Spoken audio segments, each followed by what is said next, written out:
Bapak,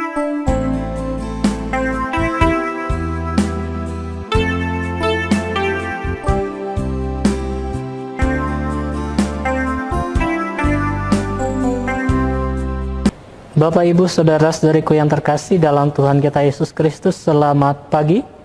Selamat berjumpa kembali dalam permenungan kita pada hari ini, Minggu 21 Februari 2021, yang adalah Minggu Prapaskah yang pertama. Kita akan merenungkan dari Injil Markus pasal 1 ayat 12 sampai 15. Mari kita buka permenungan kita ini dengan tanda kemenangan Kristus dalam nama Bapa dan Putra dan Roh Kudus. Amin. Sekali peristiwa, Roh memimpin Yesus ke padang gurun. Di padang gurun itu, ia tinggal 40 hari lamanya dan dicobai oleh iblis. Yesus berada di sana di antara binatang-binatang liar, dan malaikat-malaikat melayani dia.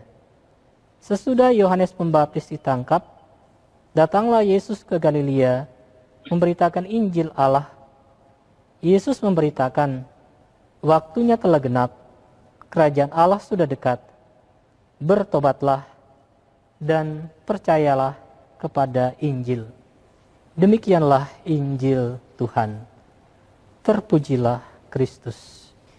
Bapak, Ibu, Saudara-saudariku yang terkasih dalam Tuhan kita Yesus Kristus, Minggu Prapaskah pertama mengajak kita untuk merenungkan dua hal, yaitu pertama, pencobaan yang dialami Yesus, dan juga mengingatkan kita akan pencobaan yang juga sering kita alami.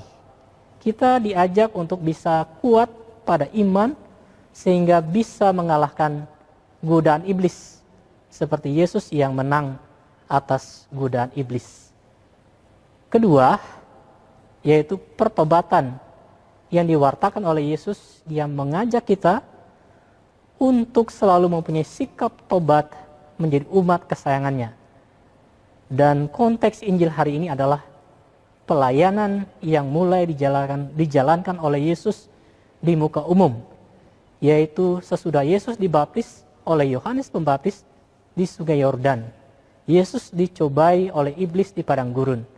Sesudah itu Yesus mulai tampil dengan menyerukan pertobatan untuk menyambut kerajaan Allah. Saudara-saudara yang terkasih, kita melihat hal yang pertama, sesudah dibaptis oleh Yohanes Pembaptis, Yesus dibawa ke padang gurun oleh Roh. Yesus dibawa ke padang gurun untuk mengambil waktu dan melihat pelayanannya ke depan yang diterimanya dari Bapa. Di sana Yesus akan melihat bahwa pelayanan yang akan dijalankannya itu tidaklah mudah.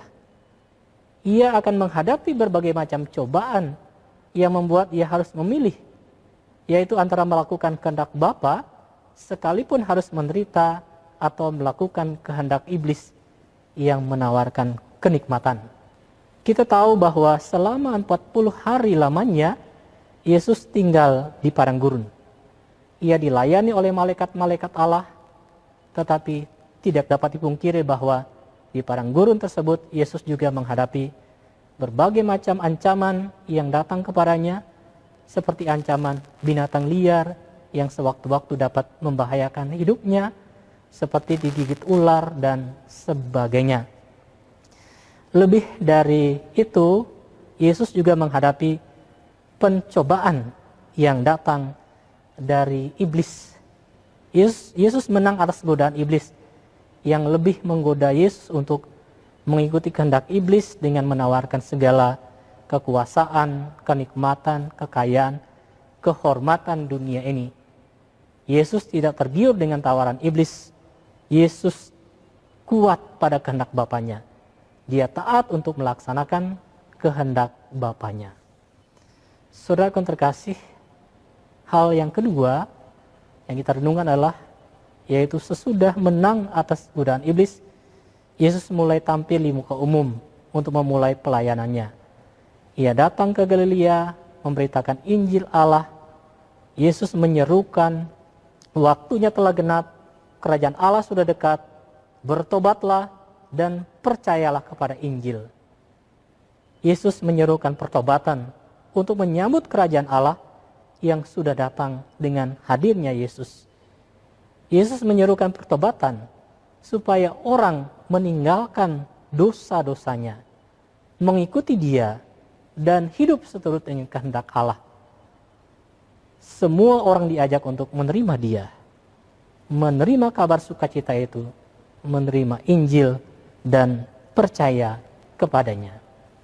Saudara-saudara terkasih, kita semua diajak dalam masa prapaskah ini untuk melakukan dua hal ini, yaitu pertama, selalu teguh dan kuat di dalam iman akan Yesus Kristus, selalu taat dan setia kepada kehendak Allah, selalu berpegangan pada firman Tuhan, sehingga segala godaan dan bujukan dari iblis yang mengganggu kita dapat kita atasi dan kita menang atas segala pencobaan dari iblis. Dan yang kedua, kita diajak untuk bisa tetap teguh. Kita pertama-tama harus semakin mendekatkan diri kepadanya, bertobat dalam arti mau mengakui dan meninggalkan segala dosa-dosa kita. Sehingga dengan demikian kita selalu mau diarahkan oleh Tuhan untuk mengikuti jalan yang telah ditunjukkannya kepada kita. Amin. Dalam nama Bapa dan Putra dan Roh Kudus. Amin.